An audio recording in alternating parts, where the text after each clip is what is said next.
नमस्ते, मैं बिल्कुल ठीक हूँ। मैथिली, आप तो अभी पटना में हैं, आपको तो यहाँ अयोध्या धाम में होना चाहिए था, क्योंकि सबसे ज्यादा मानस पाठ आज अगर किसी का प्रचलित है तो वो आपका और आपके भाइयों का है। जी धन्यवाद, बहुत बहुत शुक्रिया। वही है कि राम भजन ही बैठ के गा रहे हैं, चाहे वो हम अयोध्या में हो चाहे मिथिला में हो। हाँ, ये मिथिला का कनेक्शन भी बहुत इंटरेस्टिंग है ना। आप ही हमारे दर्शकों को बताइए कि मिथिला का अयोध्या से क्या कनेक्शन है।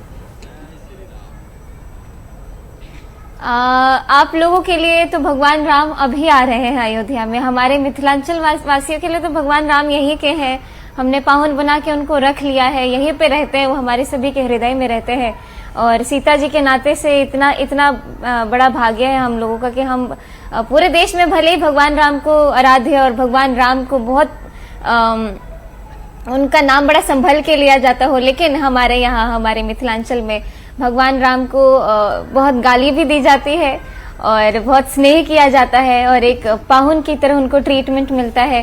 तो ये हम लोगों के लिए बड़ा भाग्य है कि हम मिथिलांचल के रहने वाले हैं। तो मैं आपसे आग्रह करूं, मैथिली में कोई गाना है, गीत है जो आप हमें सुना सकते हैं रामलला पर, राम पर? जी जी जी, बहुत सारे गीत है।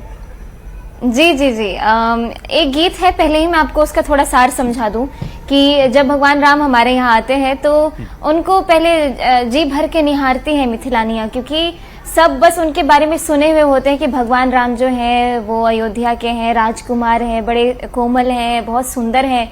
लेकिन वो जब पहली बार मिथिला में आते हैं तो सब अपनी आंखें कोई बंद ही नहीं कर पाता है, एक पलक झपक भी नहीं पाती है कि भगवान राम को जितना हमारे अंदर क्षमता है उतना हम उनको निहारें।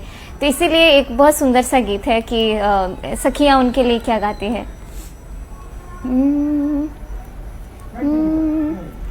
पाहुन धनुहिया वाले पड़े आज सखियन के पाले, पाहुन धनुहिया वाले पड़े आज सखियन के पाले, पाहुन धनुहिया वाले पड़े आज सखियन के पाले।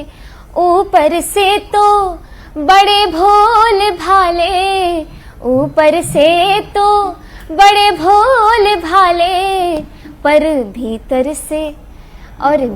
से नखरे निराले पड़े आज सखियन के पाले, पाहुन धनुहिया वाले पड़े आज सखियन के पाले। नारायण जो कहे सो मानो, नारायण जो कहे सो मानो, क्योंकि तुम जीजा हम साले पड़े आज सखियन के पाले, पाहुन धनुहिया वाले पड़े आज सखियन के पाले।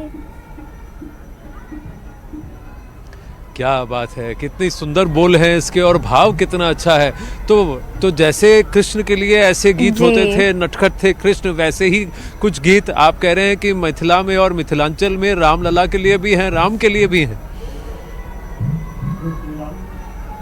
जी जी, क्योंकि हमको ऐसा हमने जितनी कथाएं सुनी है अपने बाबा से या फिर जितने गीत सुने हैं जो हमारे बहुत बड़े बड़े विद्वानों ने लिखा है, उसमें भगवान राम का ऐसा ही चरित्र हमको सुनने को मिलता है कि वो मिथिला में आकर के वो भी बड़े लचकोटर और बहुत ही उनके भी बड़े नखरे होते थे मिथिलानियों के आगे। तो वैसे गीतों में वो भाव स्पष्ट दिखता है हमको। मैं आपसे रिक्वेस्ट करूंगा मैथिली कि अगर आप मुझे रामचरितमानस का कुछ सुना दें, क्योंकि आप मानस पाठ भी करती हैं, तो उसमें से कुछ सुना दें। जी, क्योंकि वो बहुत ही लंबा, बहुत सारे चौपाई, बहुत सारे दोहे हैं जो हम लोग को पाठ में जब गाते हैं और बहुत क्रम से उसको गाना चाहिए। तो मैं बस आपको एक बहुत ही जो फेमस चौपाई है वो 2 लाइन सुना देती हूँ। जी जी।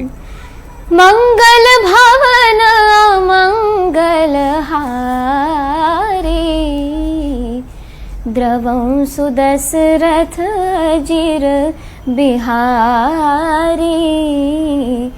मंगल भवन मंगल हारी, द्रवं सुदशरथ जिर बिहारी।